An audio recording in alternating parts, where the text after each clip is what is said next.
Muy buenas, amables televidentes. El conversatorio de la Fundación Institucionalidad y Justicia del día de hoy cuento con la presencia de Nada Olivo Rodríguez Huerta. En nombre de la Fundación te agradezco una vez más que hayas correspondido a la invitación al conversatorio. Gracias, Sergio. Es un gusto siempre volver a casa. Y la FINJU es la casa de lo que hemos creído durante más de 2 décadas en el necesario espacio de fortalecimiento de las instituciones en la República Dominicana. No, hemos venido trabajando en todo lo que son esos procesos de reforma, en el marco de cómo han venido evolucionando, ¿no?, las instituciones, y se me ocurre comenzar por ahí. ¿Cómo ha venido evolucionando el derecho administrativo? Bueno, la transformación ha sido una cosa realmente extraordinaria. Prácticamente nosotros llegamos al siglo XXI sin un derecho administrativo. De hecho, gran parte de la legislación administrativa importante ha sido el producto, ¿no?, de estas primeras 2 décadas del siglo XXI. No significaba que no hubiera derecho, siempre ha habido derecho administrativo. Incluso la previsión de su enseñanza, como tuvimos ocasión en algún momento de hablar aquí en este programa hace mucho tiempo, se remonta a los primeros tiempos de la independencia nacional.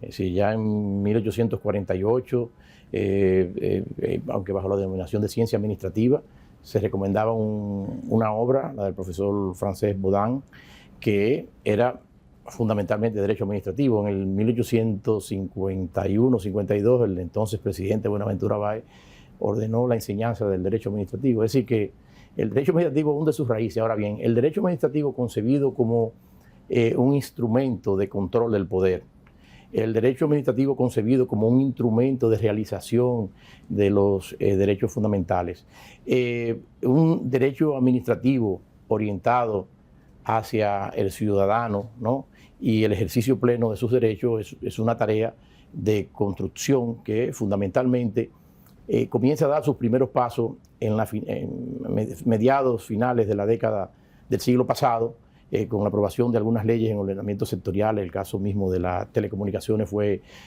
emblemático, pero también el reconocimiento que hizo la Suprema Corte de Justicia por vía pretoriana de la figura del amparo, estableciendo un mecanismo en un contexto donde el acceso al contencioso administrativo era muy limitado por varias razones, porque esa función la tenía la Cámara de Cuentas, porque para poder recurrir a la misma había que agotar la vía administrativa, incluso era necesario en materia fiscal, obligaciones que determinen sumas de dinero, era necesario pagar previamente para poder recurrir. Cuando se crea por vía pretoriana el amparo a través de la Suprema Corte de Justicia, entonces se abre un abanico también de tutela judicial efectiva. De manera que por allí comienzan a andar sus pasos, y luego ha sido todo un proceso que ha estado acompañado también desde la academia. Ha estado acompañado por instituciones como la Fundación Institucionalidad y Justicia, que realizó los 2 congresos de derecho administrativo monumentales, donde vinieron decenas de los grandes administrativistas iberoamericanos, y ha habido también un paso que hay que reconocer, sobre todo ahora en estos tiempos en que el presidente Milton Ray Guevara concluye su periodo como magistrado del Tribunal Constitucional y como presidente histórico, que realmente de la nada construyó todo un sistema de justicia constitucional. La labor, Sergio, de transformación que ha hecho del derecho y de las instituciones del derecho administrativo la jurisprudencia del Tribunal Constitucional es algo espectacular. Increíble. Y ahora, más recientemente, la Suprema Corte de Justicia, que había quedado un tanto rezagada, también hay que reconocer que en los últimos 6, 7 años ha ido también construyendo una gran dinámica en torno al derecho administrativo. De manera que nuevas legislaciones, la Constitución del 2010, que vino a constitucionalizar los grandes temas, las grandes instituciones, las grandes categorías jurídicas del derecho administrativo, con el acompañamiento de esta jurisprudencia del Tribunal Constitucional, de la Suprema Corte de Justicia y las modernas leyes de organización de la administración pública, la ley que regula los derechos de las personas en su relación con la administración y de procedimiento administrativo, la ley de contratación pública en el contexto de los acuerdos del DERECASTA, la ley libre acceso a la información pública y su puesta en movimiento, entre otros instrumentos, bueno, pues han generado una dinámica. Y hoy día uno se siente muy orgulloso de ver tanta gente interesada y entusiasmada por esta disciplina del derecho público. Aún le quedan muchas cosas, muchos campos por hacer y por desarrollar, pero estamos en un proceso de construcción y de consolidación, sin dudas. Ahora, tú has trabajado mucho todo lo que tiene que ver con el respeto a las libertades individuales. Y tú has venido inclusive trabajando eso cronológicamente, lo que ha sido su evolución. Y más partiendo de la dignidad humana, de ese pluralismo político. ¿Cómo se ha venido desarrollando y evolucionando eso? Bien, creo que la República Dominicana ha vivido un proceso importante de transformación. En primer lugar, una transformación de su sistema político. Claro. Creo que con sus altas y sus bajas tenemos un proceso de consolidación de la democracia a partir del año 1978, donde el clima de libertades públicas fue sin duda alguna fortalecido. Hay que reconocer que aún en esos 12 años previos del doctor Balaguer, del 66 al 78, se sentaron bases de otra naturaleza en la construcción de una economía pujante, muchas instituciones, etcétera. Pero sin duda alguna, motivado por razones geopolíticas, el tema de las libertades públicas fue un gran... Entonces el gran trabajo que se hace a partir del año 78 es la construcción de un sistema democrático que comience a funcionar, el Congreso, que comience como contrapeso del Poder Ejecutivo. La justicia fue la que quedó un poco más rezagada. Sin embargo, hay que reconocer que durante esos periodos magistrados de gran experiencia, de mucha honorabilidad también, conformaban, aunque obviamente la valentía fue tras el proceso de la crisis del 94, la reforma constitucional, el nuevo esquema de escogencia de los jueces, el que ha motivado toda esa transformación. Y menciono específicamente el tema de la justicia, el sistema de justicia, porque eso es clave para la garantía de las libertades y de los derechos de las personas. Allí donde no hay un sistema, donde no hay jueces, entonces los derechos no valen de nada. Es decir, y los jueces están para aplicar el derecho, pero dentro de esa aplicación del derecho están para contener los excesos del poder, sea quien sea. Y en consecuencia hay una gran relación. Hoy día ya se habla clara y francamente de la tutela judicial efectiva, es decir, ¿qué hace la jurisdicción? ¿Qué hacen los tribunales? Bueno, pues la protección efectiva de los derechos fundamentales de las personas. Ese es su rol fundamental. En ocasiones se adoptan decisiones que no conllevan esa característica, pero en líneas generales la justicia, el sistema jurisdiccional, lo que procura es dotar a la persona de su verdadera dignidad. Y no hay dignidad posible, no solamente, y sobre todo en contextos que hemos tenido diferentes, donde no haya ese respeto desde las instituciones que administran el poder, cuando se cuenta con una contraparte desde el sistema de justicia, entonces la esperanza y la expectativa de que esas transgresiones a esos derechos se hagan una realidad. Y yo creo que en gran parte tenemos nuestros déficits, tenemos muchas cosas que arreglar, tenemos muchas cosas que mejorar, tenemos muchos desafíos. Y justamente la mayor parte de los desafíos son desafíos institucionales. Por supuesto. En el ejercicio continuo de la gestión pública. Porque esto lo digo porque está estrechamente conectado con esa idea de libertad, con esa idea de dignidad humana que tú esbozas en tu criterio. No somos la perfección, pero sí somos un país que en las últimas décadas tiene un proceso de crecimiento, claro, hacia esas metas. Y lo que no podemos es dejar perder eso. Claro, claro, ¿Entiendes? Claro. Entonces creo que sobre esos temas debemos seguir trabajando, siempre con ese norte. O sea, la persona, o sea, ¿cuál es en la vida constitucional? O sea, en la existencia del Estado está exclusivamente orientado hacia las personas, hacia la realización de los derechos fundamentales de las personas. El Estado es un instrumento al servicio de la dignidad humana, al servicio de las mejores causas de los ciudadanos. Para ellos existe. Y entonces siempre tenemos que tener muy en cuenta, muy en el centro, el tema de la persona, el tema del respeto de su dignidad humana, el respeto de su integridad personal como un valor irrenunciable para todos, frente a todos nuestros ciudadanos. Yo te hacía la pregunta porque hay gente que no se dio cuenta o no se da cuenta aún de que el modelo de Estado en la República Dominicana con la Constitución del 2010 cambió. Siempre lo he dicho, pasamos de un Estado liberal exegético, diría yo, a un Estado social y democrático de derecho, en donde real efectivamente el centro y la lógica de esa reforma fue las personas. Desde esa reforma constitucional, aparte de ese elemento que tú has desarrollado de manera monumental, ¿qué otros elementos tú ves en la reforma constitucional de 2010, en donde tú y yo y otros juristas jugamos un rol de primer orden, porque tuvimos desde el principio hasta el final? Recuerdo que terminamos inclusive cuando se proclamaba la Constitución del 2010 con un programa en vivo en televisión que conducimos tú y yo en el centro del Congreso Nacional, un tanto como para poder empoderar a la ciudadanía de qué era de lo que se trataba la proclama ese día. Pero ¿qué otros elementos tú ves que pudieron haber contribuido a ese fortalecimiento de toda esa visión administrativista? Mira, con el tema, creo que coincido plenamente contigo de que la Constitución del año 2010 sembró una especie de renacer para las expectativas de la sociedad y para, desde el punto de vista de tomar en cuenta los derechos de la gente.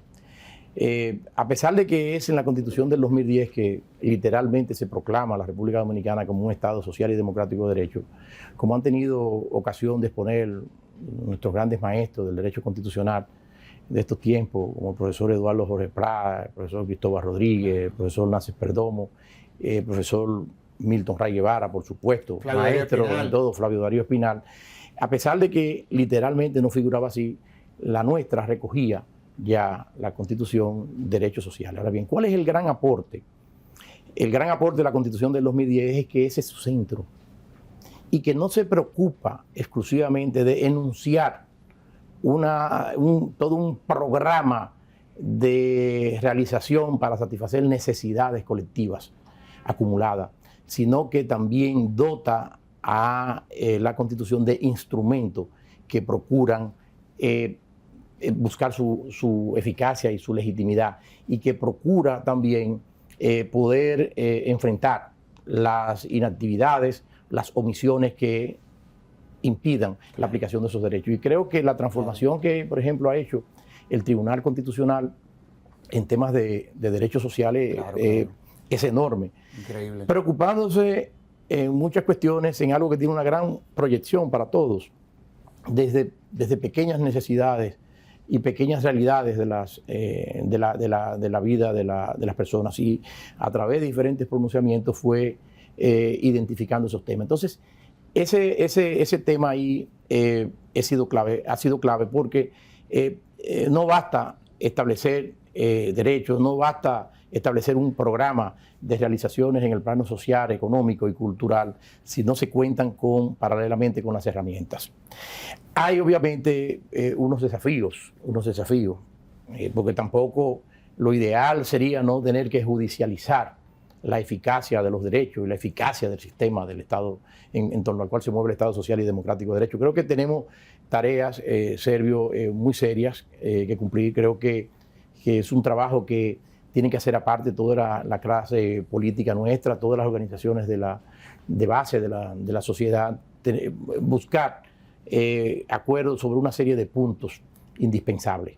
Porque en el contexto, si no logramos hacer cumplir mandatos que están en la Constitución, por ejemplo, en el campo de la función pública, es decir, que busca una idoneidad en el acceso, sobre todo a los cargos de carrera, no nos estamos refiriendo a los puestos de decisión política, sino a los cargos de carrera, que son los que garantizan una permanencia, una estabilidad, que garantizan que los servidores, que los titulares de órgano puedan escoger a la vista de los pros y los contras entre varias opciones útiles. Si nosotros no caminamos duro hacia una profesionalización estable de la función pública, entonces eso se va a traducir en ineficiencia. Ineficiencia se traduce en dispendio de recursos, recursos que son escasos y limitados para el drama de la acumulación de la deuda en la sociedad en términos de realización de derechos que cuestan, porque la actividad del Estado social como Estado prestacional cuesta y hay que financiarla con recursos. Si no contamos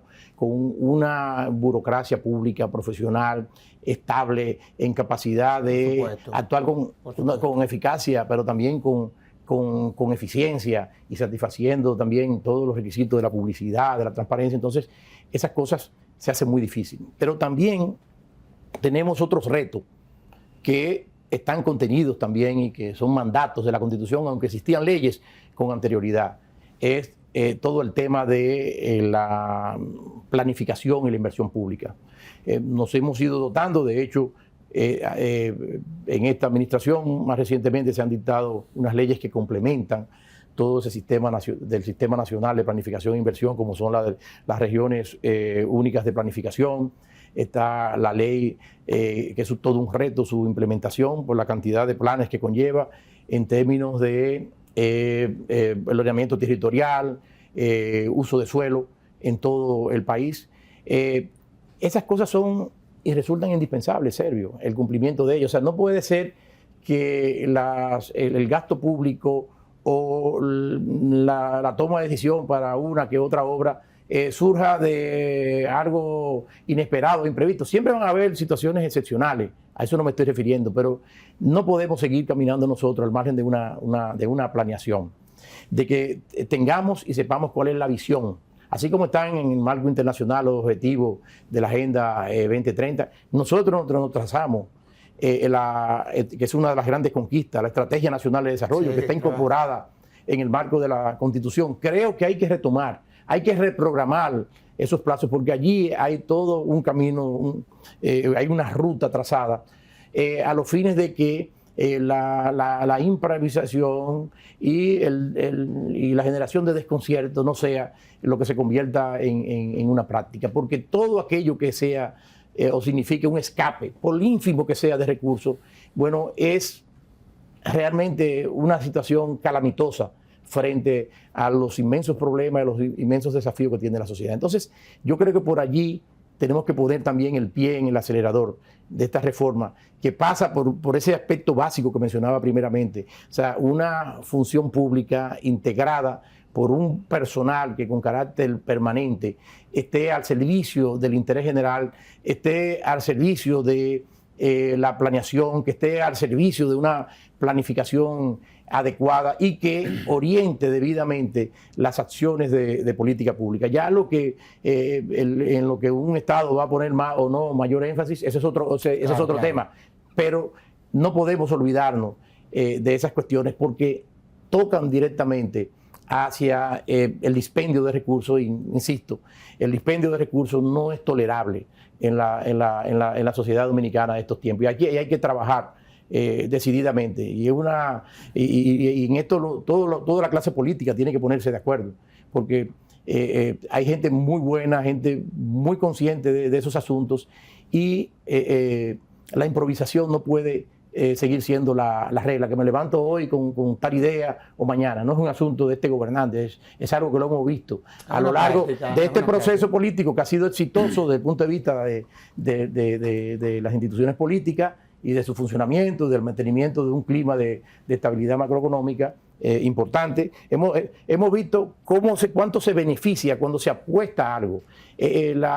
Todo lo que ha pasado en torno al sistema financiero, sobre todo a partir de esa terrible crisis del año 2003, demuestra que cuando las instituciones se toman en serio, las cosas cambian. Y hoy día tenemos nosotros un sistema monetario y financiero y bancario fuerte en términos de niveles de solvencia, de capital. Y hoy día la gente se siente tranquila Segura. con sus sistemas financieros formales, Claro. pero tenemos nuestras cositas por allí.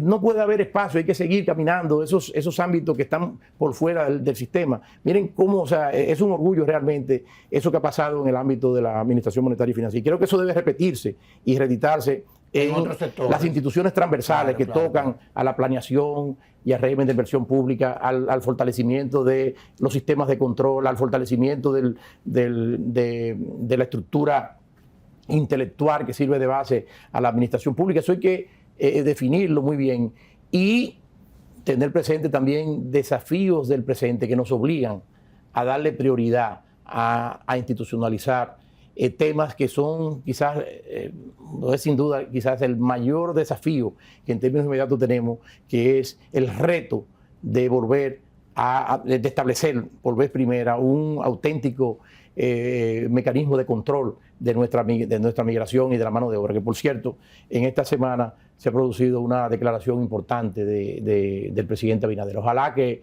esa decisión que expresó anime a todos los sectores públicos y privados, porque también el Estado ha sido un gran incumplidor. Todo ese vasto programa de obras públicas que han tenido todos los gobiernos también han sido parte, ¿no?, de este desastre, ¿no?, de este desastre que casi nos ahoga. Pero hay que estar muy claro en que si no organizamos eso, los retos que vamos a tener en el país son demasiado grandes. Ahora, vamos por partes. Tú y yo trabajamos en lo que es la ley de función pública. Ahí estuvo Gregorio Mentero y un grupo nada. Bueno, estaba el hoy ministro ¿Sí? Del MAP. Del MAP.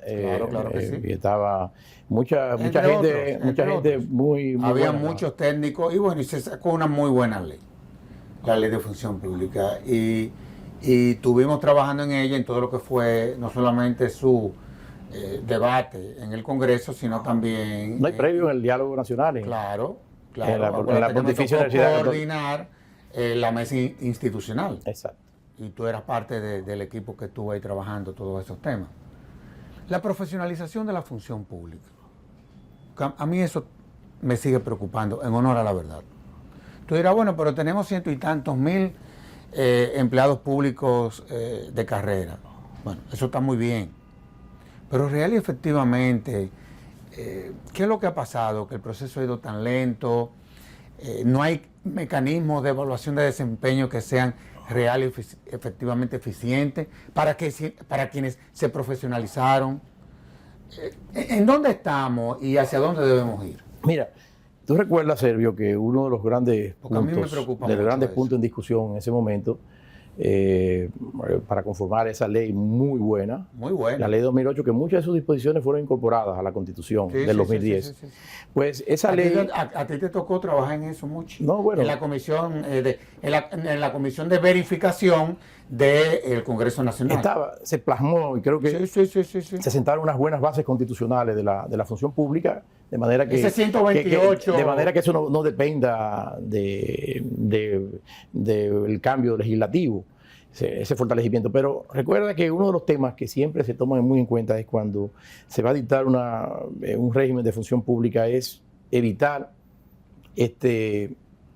consagrar los problemas de la ineficacia histórica de la administración a través de otorgarle a quienes desempeñen cargos de carrera sin los requisitos, otorgarle la estabilidad. Entonces, la ley obviamente fue y desechó totalmente esa posibilidad y tenía un mandato para que desde el año 2008, 10 años, para que se fuera adecuando los mismos y estableciendo los procedimientos para acceder a la misma con los concursos de oposición, aunque pudieran participar dentro de los mismos las personas que desempeñaran cargos de carrera sin estar incorporados formalmente en la carrera administrativa. Lamentablemente, ese esfuerzo, que fue muy valioso porque, como tú recuerdas, en el marco del diálogo nacional participaban todas las fuerzas políticas y sociales y hubo un gran consenso en torno a la ley.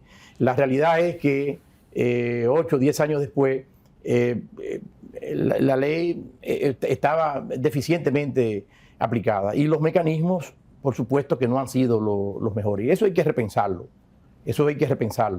porque los cargos hay que verlo en función de aquellos conocimientos, aquellas necesidades que hagan idóneo a quien se designe para cumplir el cargo. Es decir, el cargo no está diseñado para la persona, o sea, el cargo existe y la persona tiene que adecuarse a lo que son los requerimientos del mismo. Entonces, no se piensa tanto en la persona, sino en los requisitos que deben adornar a quien acceda al cargo. Entonces, esa ha sido una gran falencia.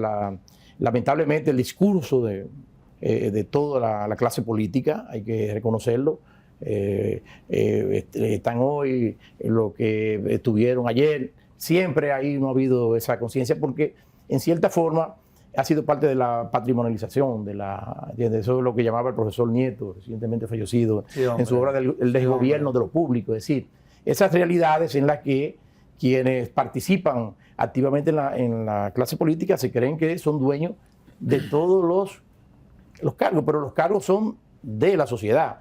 Y hay una parte de cargos que son de confianza política y de libre remoción, pero la parte básica para el funcionamiento de eso le pertenece realmente a la sociedad. Y creo que el fallo ha estado y el reto en que la clase política, que es la que tiene el poder de decidir sobre esto, no ha tomado la suficiente conciencia, pero eso quien lo paga son los ciudadanos, porque eso genera ineficiencia. Fíjate cómo en muchas ocasiones, y a pesar de que se han hecho esfuerzos en los últimos 10 años por mejorar todo el tema en torno a la inversión extranjera y demás, cómo el país en muchos acuerdos con motivo de inversión extranjera en escenas de arbitraje es condenado a altas sumas de dinero. Todo eso pasa porque no ha habido una buena administración, una debida gestión en la fiscalización, control, sea de los contratos, sea de las inversiones y a veces por simple desconocimiento de cumplir con un debido proceso, etcétera, se generan unas consecuencias que luego se pagan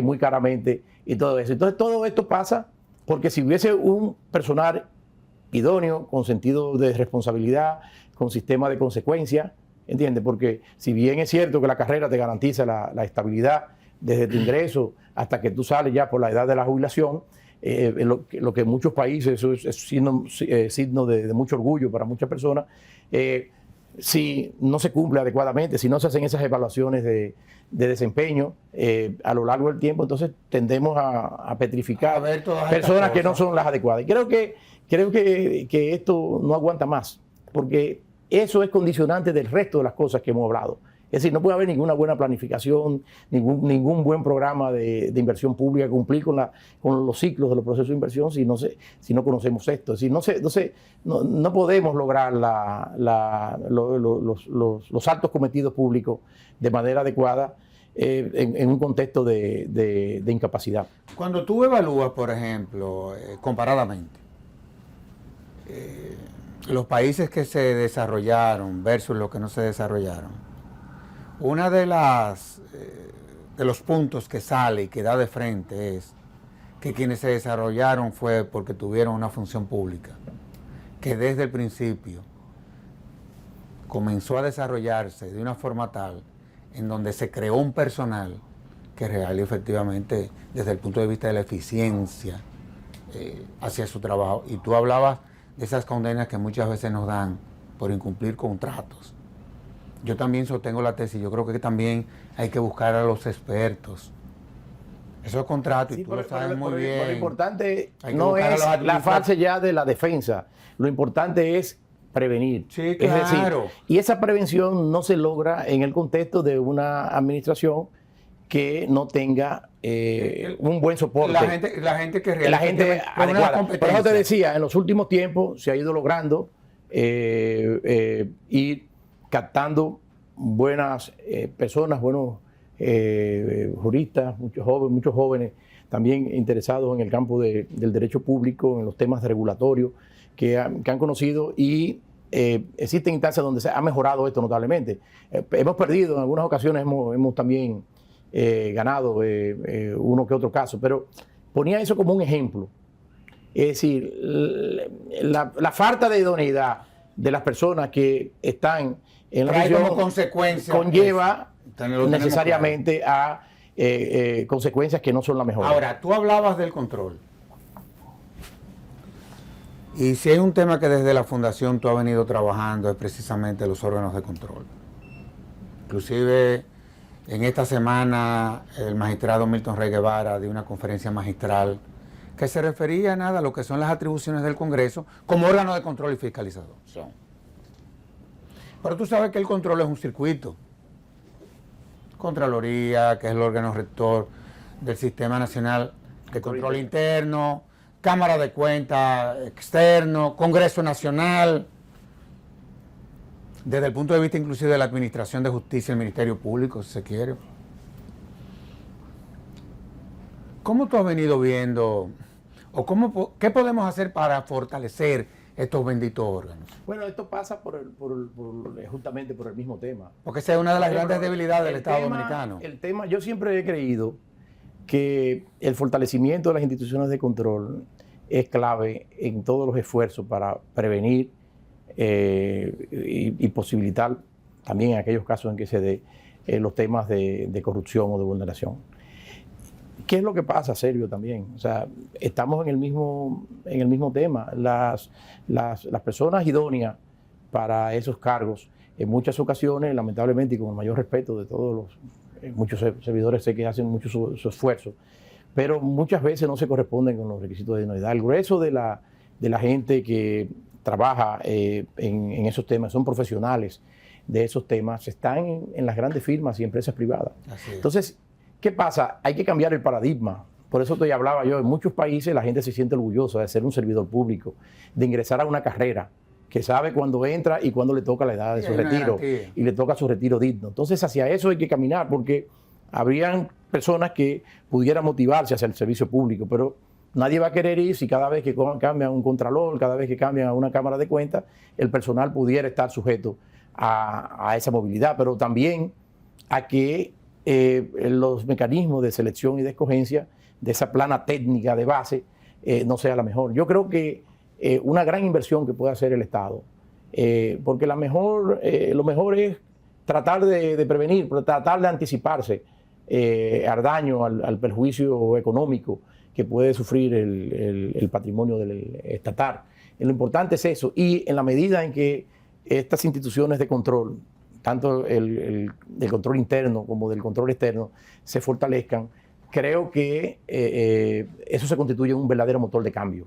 La capacidad de acción, la capacidad de generar efectos, de generar consecuencias de una manera más eficaz, resulta más fácil a través de este ejercicio que frente a los procesos penales. Los procesos penales, por supuesto, tienen su espacio, pero conllevan largos tiempos. Desde el punto de vista del sistema de control, se pueden lograr muchos cambios. Se pueden lograr incluso un régimen de consecuencias, porque muchas veces acontece que situaciones que han sido realizadas contrario a las normas de la administración financiera del Estado y a la regulación administrativa en sentido general, muchas veces no necesariamente tipifican un tipo penal, pero sí tipifican infracciones administrativas y en algunas ocasiones que deben dar lugar a activar procesos disciplinarios para que exista un sistema de consecuencias. Y lo mismo también en otras ocasiones, malas decisiones que le causan un perjuicio económico al Estado y donde incluso por mandato de leyes tú trabajaste y sufriste mucho la ley en el Congreso, la negociación de la ley de Cámara de Cuentas, en tiempo que tú coordinabas toda la parte jurídica del Senado. Está clarísimo que uno de los grandes logros es algo que nunca se ha implementado, que es la declaratoria de responsabilidad de los funcionarios por el perjuicio que su inobservancia o su forma de actuar le ha causado al patrimonio público. Entonces son una serie de cuestiones, una serie de detalles, pero insistimos, fíjate cómo caemos en el mismo punto. Es la apuesta por contar en el nivel técnico de las instituciones, de la administración de todo tipo, administración activa, administración de control, administración asesora, contar con un personal que el mérito sea su capacidad, su idoneidad para llenar los requisitos y los desafíos del cambio. Hoy día la complejidad de la acción estatal es inmensa. Los desafíos son inmensos, Sergio. La capacidad de que se generen daños, incluso importantes, hasta en temas de seguridad, es enorme. Desde problemas de la falta de vigilancia y fiscalización hasta de las construcciones, o de que cualquier persona, fíjate ese terrible acontecimiento en San Cristóbal, etcétera. Entonces, la apuesta tiene que ser con consistencia. Por eso yo creo que incluso hay que celebrar algo que nadie pensaba, y es que el presidente de la República haya mantenido esa vocación constante con el tema de la reforma de la policía. Hay que caminar. Eso no se ve de la noche a la mañana. Eso es a mediano y largo plazo. Es a mediano y largo plazo, pero hay que ir sentando las bases y ojalá que esto cuente en el tiempo con una continuidad, que no se vea exclusivamente. O sea, hay que ir alejando, la clase política tiene que ir alejando la mezquindad. Eso del adanismo, de decir por primera vez, toda esa palabra, todo ese vocabulario de grandilocuente debe ser eliminado de la vida nacional. Lo importante es darle continuidad a las cosas que están bien hechas, que están bien orientadas, siempre son perfectibles, siempre son mejorables, darle la espalda también a las malas prácticas, y hacia eso que debemos encaminarnos. Nosotros somos aves de paso, ¿entiendes? Tenemos una gran responsabilidad de dejar una sociedad mejor que la que encontramos. Oye, qué pena y vuelvo a la Cámara de Cuentas. Yo recuerdo cuando estábamos trabajando la ley, tú y yo, que tratamos de darle una serie de atribuciones a ese órgano, a los fines nada de prevenir cosas. Pero nunca se me ha olvidado una que nunca se ha utilizado, y es la capacidad que tiene la Cámara de emitir autos para embargar conservatoriamente a aquellos que, habiéndosele realizado una auditoría, la auditoría refleje que hubo una malversación de fondos. Qué pena. De todos modos, vamos a hacer una pausa y de inmediato volvemos con Olivo Rodríguez Huerta.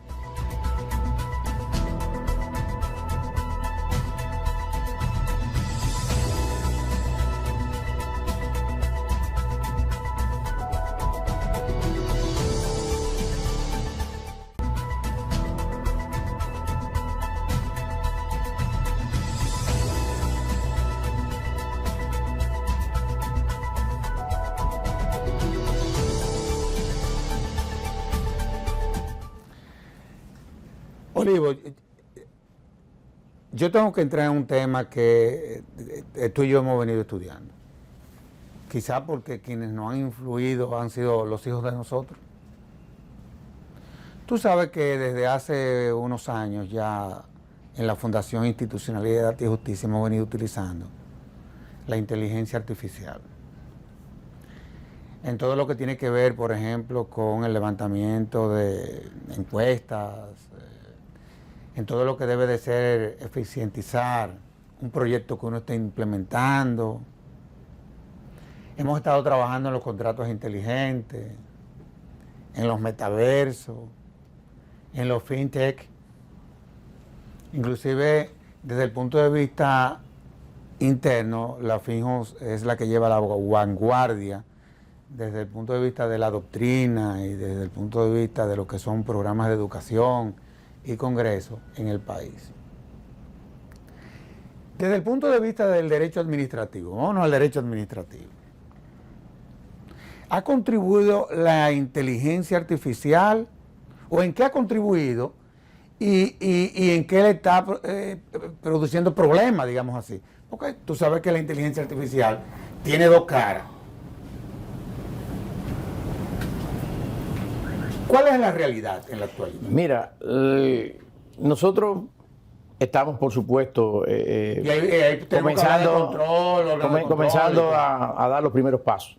Ahora, incluso recientemente, la oficina del Estado, a cargo del buen amigo Bartolomé Pujal, ha estado empujando la utilización, incluso detallando aspectos de un plan de inteligencia artificial que es muy útil, sin duda alguna, para muchos aspectos y muchos detalles el área de la transparencia, de la administración. Pero va desde el área de la transparencia, pero también de mejora de gestión en muchos campos, en el campo de la salud, en el campo de la educación. Es decir, porque la aplicación de estas herramientas sirve para proporcionar. Mucha gente le tiene miedo si es que van a sustituirnos la cabeza, no, pero es un mecanismo de optimización y eficientización en una serie de datos que vienen a impactar enormemente y que sirven de ayuda para la toma de decisiones. Insisto, mucha gente le toma un poco de miedo creyendo que vamos a ser sustituidos, pero al fin y al cabo la inteligencia artificial tiene por base la recolección de datos. Sí, pero es una labor cuya génesis, cuya base está en la inteligencia humana. Es decir, no fue un extraterrestre, o sea, no son extraterrestres los que han creado estos mecanismos. Esto va muy acompañado de todo el desarrollo extraordinario que ha tenido a nivel mundial la revolución tecnológica. Indudablemente que esas herramientas tecnológicas pues ayudarán mucho más a eficientizar mucha labor dentro de la administración. Insisto, como tú señalabas, cubre muchos campos, sirve como antídoto preventivo, sirve también como mecanismo para agilizar el acceso a bienes y servicios. Es decir, la cantidad de cuestiones que se desprenden de la misma son enormes. Por supuesto, tiene muchos retos y muchos desafíos. Y volvemos de nuevo al punto inicial.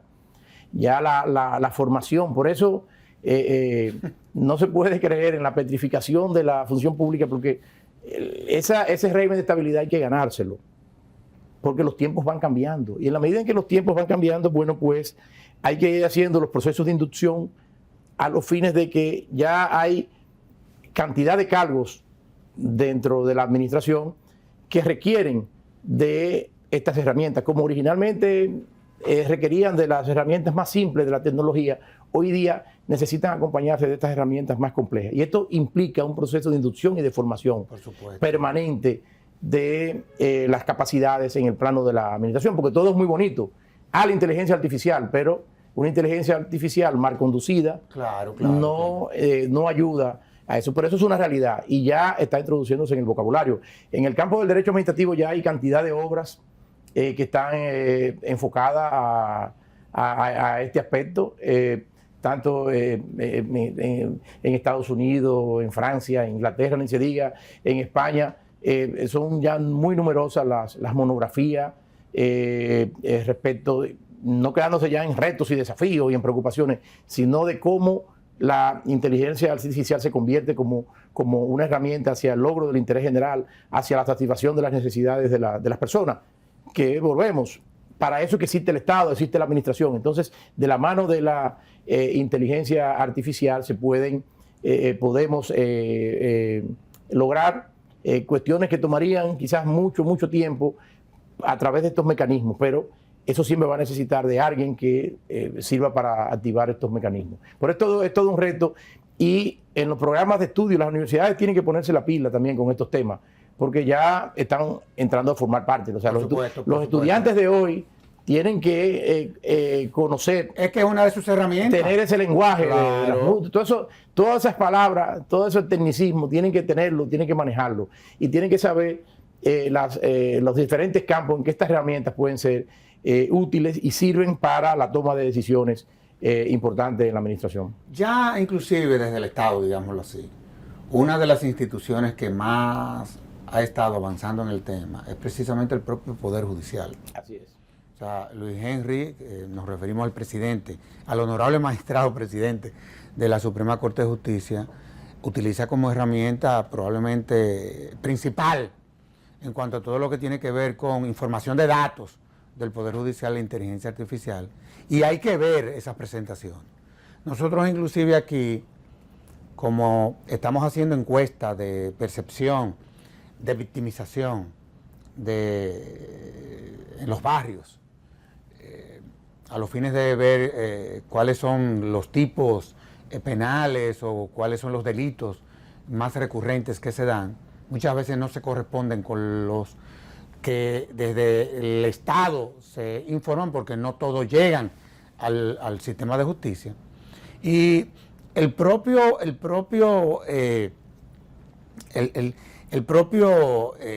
programa que utilizamos de inteligencia artificial nos corrigió a nosotros y nos decía que nosotros estábamos utilizando de manera deficiente toda la información que teníamos.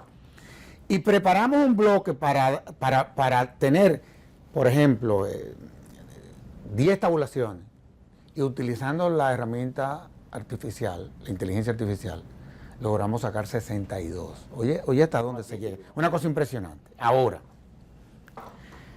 a nosotros nos quedan como algunos 7 u 8 minutos del programa. Y yo no puedo desaprovechar la oportunidad de nada de... Ya se convocó el Consejo Nacional de la Magistratura. Tanto tú como Eduardo Jorge, como Nace, el mismo Cristóbal, yo, Eri Raful, entre otros. Fuimos desde un principio partidario de que desde la Constitución se creara un órgano extrapoder, un tribunal constitucional, aparte al Poder Judicial. Acuérdate que en principio la idea era crear una sala a lo interno del Poder Judicial, y no tuvimos de acuerdo con eso. Nosotros queríamos que se creara lo que se creó. Y después vino la contrarreforma, el intento de una contrarreforma que dio lugar a la famosa revolución de los carajitos. Así mismo. Del Hotel Lina. Mismo. Claro, pero siempre la razón se impone. Siempre la razón se impone. Tarde o temprano ella se impone la razón. Y evidentemente de que tú fuiste uno de los arquitectos de que se creara ese órgano. Y tuvimos una participación muy activa en todo lo que fue el primer proceso de selección de los primeros 13 magistrados. Acuérdate que inclusive hicimos un programa especializado. ¿Qué tú esperas? Porque a fin de cuentas hay una expectativa que no se presentó en la anterior. Sale Milton Ray con unos niveles de popularidad que yo no lo había visto, honestamente hablando, en nadie que haya ocupado una función pública en el país. Sale también el primer sustituto. Y evidentemente de que eso ha generado un interés lógico entre la comunidad jurídica, entre la propia clase política, porque es un proceso político de una u otra forma. ¿Qué tú comienzas a ver? ¿Qué tú esperas? O por lo menos, dime a lo que tú aspiras. Bueno, tal y como dijo el presidente Abinader hace unos días, es una labor titánica la que tiene el Consejo Nacional de la Magistratura, no solo porque va a designar 5 jueces que vienen a completar una nueva conformación distinta a la original en el Tribunal Constitucional, por las renovaciones graduales que han habido, sino por el peso de quien ha conducido el tribunal desde la nada. Y creo que el mérito y la grandeza de Milton Ray Guevara, el país no tiene con qué pagar. Es decir, los servicios del profesor Ray Guevara a la nación son extraordinarios, que demostró algo muy importante, Servio. Desmistificó aquello de que no podía ser, no, aparte de eso, que se había sido político. Milton Ray fue un dirigente político de primera categoría, fue un funcionario del Estado a nivel ministerial, fue un gran servidor en el servicio exterior de la nación, fue un excelente legislador en el Senado de la República, pero también fue un ciudadano que dio ese proceso de impulso a la transformación de la justicia, incluso desde la creación como primer director ejecutivo de la fundación, de esta Fundación Institucionalidad de Justicia, y demostró que el hecho de que haya o no participado en la vida pública no es lo clave, sino es esa visión de Estado, ese sentido de responsabilidad, esa capacidad de conectar, de impulsar cosas, lo que ha sido la grandeza. El escenario no era un escenario fácil para el profesor Ray Guevara cuando comenzó, sin local, con una constitución que imponía que la toma de decisiones necesita un consenso de 9 de 13 magistrados. Sin embargo, lo que hubiese podido entrabar bastante el funcionamiento y la dinámica, sin embargo, la labor de transformación, de cambio de la visión del derecho que se ha hecho desde el Tribunal Constitucional es enorme.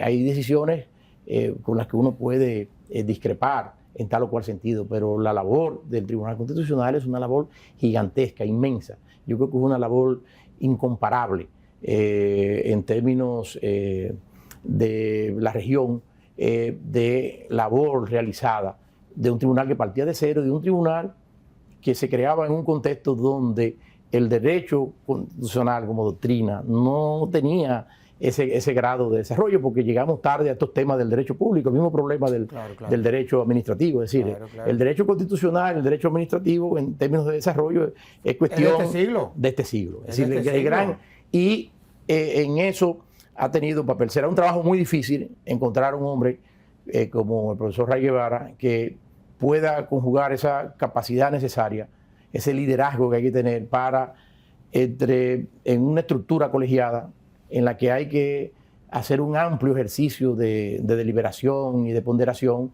se pueda lograr.